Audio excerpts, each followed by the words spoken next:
Une nouvelle attaque sanglante a eu lieu dans le territoire de Masisi, au Nord Kivu, où les patriotes Wazalando ont tendu une embuscade contre un convoi des éléments du mouvement terroriste M23.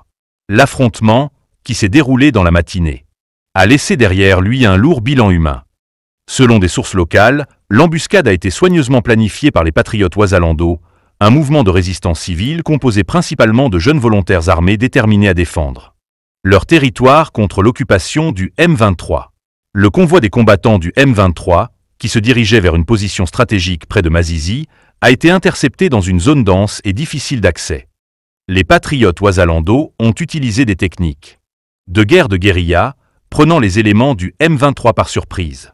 Des armes lourdes et légères auraient été utilisées, entraînant un affrontement violent qui a duré plusieurs heures. Les premières informations recueillies sur place font état de plusieurs dizaines de morts parmi les rangs du M23. Des corps ont été retrouvés sur le site de l'embuscade, témoignant de l'intensité des combats. Du côté des patriotes Wazalando, quelques pertes ont également été signalées, bien que leur bilan reste inférieur à celui des assaillants. Un habitant témoigne sous anonymat. C'était un carnage. Les Wazalando ont frappé fort cette fois. Le M23 ne s'attendait pas à une telle riposte. Cette embuscade intervient dans un contexte de montée des tensions. Dans la région, le M23, qualifié de groupe terroriste par les autorités congolaises, est accusé de nombreuses exactions contre les civils. De leur côté, les patriotes Wazalando ont émergé comme une force de résistance, bien qu'informelle, pour protéger les populations locales. Les autorités militaires congolaises n'ont pas encore publié de communiqué officiel concernant cet incident, mais des renforts auraient été envoyés pour sécuriser la zone. À Masisi, l'ambiance reste tendue. Si certains saluent l'action des patriotes Wazalando, d'autres craignent que cette embuscade ne provoque des représailles brutales de la part du M23. Une femme déplacée exprime sa peur. Nous sommes pris entre deux feux. Aujourd'hui, c'est le M23. Demain, ce sera peut-être nous, les civils, qui allons en payer le prix.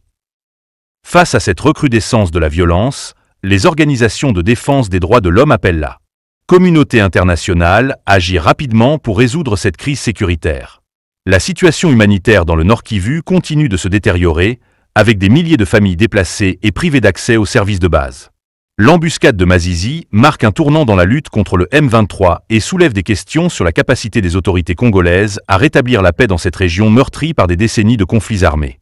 Parce que nous venons de neutraliser une jeep de l'ennemi avec tout son équipage. Donc rien ne reste comme un individu qui était à bord de ce véhicule. Le bilan n'est pas encore connu, mais le véhicule, la jeep a été vraiment incarcinée. Elle est tombée dans l'embuscade qu'on avait tendue entre Tongo et Moulimbi. Le convoi était composé par 3 véhicules. Devant, il y avait un Kamaz, au milieu une Land Cruiser. Derrière une Jeep, alors on a ciblé Land Cruiser, on a vraiment poudrier. Le message est clair, le président de la République, chef de l'État, commandant suprême, a dit que vraiment il ne négociera jamais avec le M23, ce sont des panthères, le Pakoti, le vrai ennemi c'est le Rwanda. Et ce message est venu réconforter tout combattant qui est sur la ligne de front. C'est un message vraiment que nous attendions toujours de lui. Et nous demanderions à tout Congolais d'être derrière le chef de l'État parce que vraiment c'est un président qui incarne la vraie vision de ce pays. Il connaît, identifier bien l'ennemi parce que s'il était un autre président devrait aller peut-être se pencher sur la question M23, pourtant on est agressé par les Rwandais. Donc il a aussi identifié l'ennemi et il a tout donné pour que cette guerre se termine. Alors nous devons nous tous s'allier derrière le chef de l'État. Oui, le cessez-le-feu toujours été à l'avantage de l'ennemi. Le dialogue on en a fait maintes fois. Il y a eu le dialogue de Sun City, il y a eu le dialogue de Damanileo. D'ailleurs, ce sont les résultats de ce dialogue, c'est la guerre qui est aujourd'hui. Alors on a tenté à maintes reprises de faire des dialogues, mais le dialogue n'aboutit pas. Donc c'est la guerre qui est maintenant la dernière solution.